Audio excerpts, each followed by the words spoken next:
Mr. Reynolds came into class and he said, today would be different. We could ask any question we wanted and he would answer it for us. Well, it was sixth grade history. I really hated history. And I actually wasn't much of a fan of English either. Basically, I was an extremely slow reader. And so I gravitated towards numbers and stayed away from books. Give me 1 + 1 = 2. Give me right answers, wrong answers, but don't make me write. Please don't make me write. Actually, when I got to college and I was picking classes, my motto became, any class with the final exam, just no term papers, please. So I raised my hand and I asked my question. Mr. Reynolds, why are we studying ancient history? It happened so long ago, it has no bearing on our lives. It just seems like a waste of time. And Mr. Reynolds gave me the most unsatisfying answer any teacher has ever given me. He said, Heidi, you'll figure it out one day. So history wasn't a topic that was discussed at home very much. My mom's a Holocaust survivor, and the last thing she wanted to do was to burden my brothers and I with her stories of what she had been through. And she wasn't the only survivor in my life. My uncle survived, my grandparents survived. I even had the pleasure of meeting my great-grandmother once who had survived. My grandparents' friends survived. And as a child, I thought there were survivors everywhere and that everyone in the world must know somebody who had been through the Holocaust. Well, if I asked a question, which was rare, my mom always answered it, but it was always a no big deal kind of answer. No emotion attached to it. So, Mom, what were the camps like? Oh, the food was bad. Mom, how come you didn't end up with a tattoo on your arm? We had a Paraguayan passport. Right. She answered questions. I didn't dig any deeper. It was enough for me. Because my mother just wanted to be the all-American suburban mom, and she wanted to raise her kids in a loving, carefree way where we didn't have to worry about things. I knew bits and pieces of her story, and her childhood was anything but carefree. Before she was 1, the family moved from Germany to Amsterdam. When she was 4, the Nazis invaded the Netherlands. When she was 5, there was a backpack at the door at all times in case they had to leave on a moment's notice. When she was 6, she wasn't allowed to go to public school, and she had to start wearing the yellow star.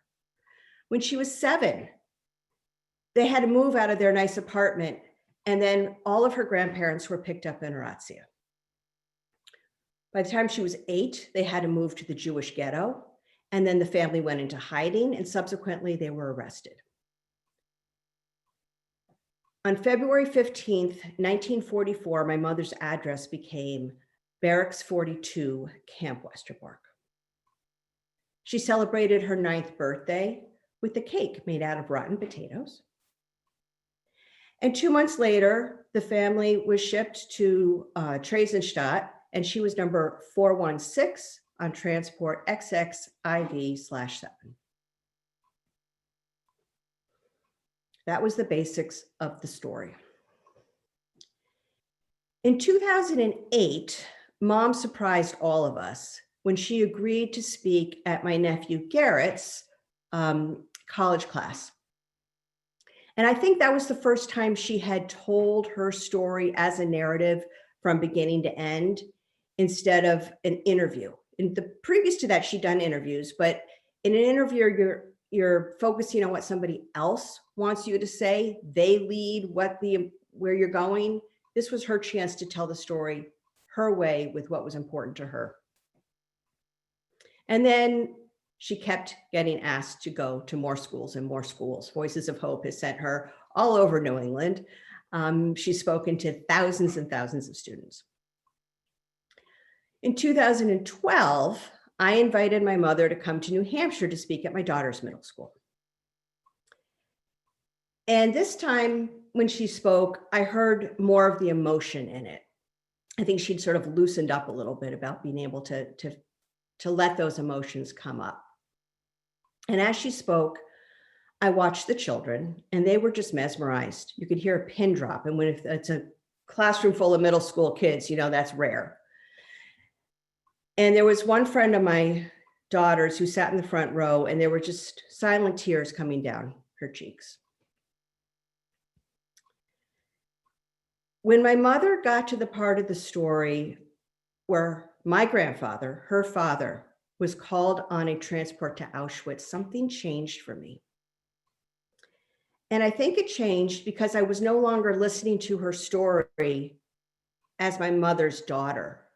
I was now listening as my daughter's mother. Her father had come to her and he was sobbing, and he threw himself on her bunk and he said goodbye. And he was saying goodbye to her, not in the way she was used to when he used to go to work in the morning. And this wasn't the kind of goodbye like he used to do when he went on a business trip.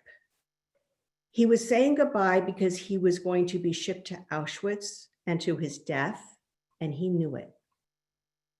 And he had just spent the last however many years trying to protect his family. He had moved the family out of Germany. He had gotten false papers.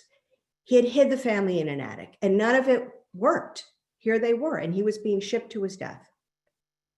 And he did not know what the future would hold for his children, or even if there would be a future for his children. He could no longer protect his family. At that moment, I knew that a book had to be written, that my mother's story needed to be preserved for when she can't tell the story anymore. And Tootie's Promise was born. And I knew it had to be written with the emotion that my mother had avoided when I was a child and she had tried to protect me from.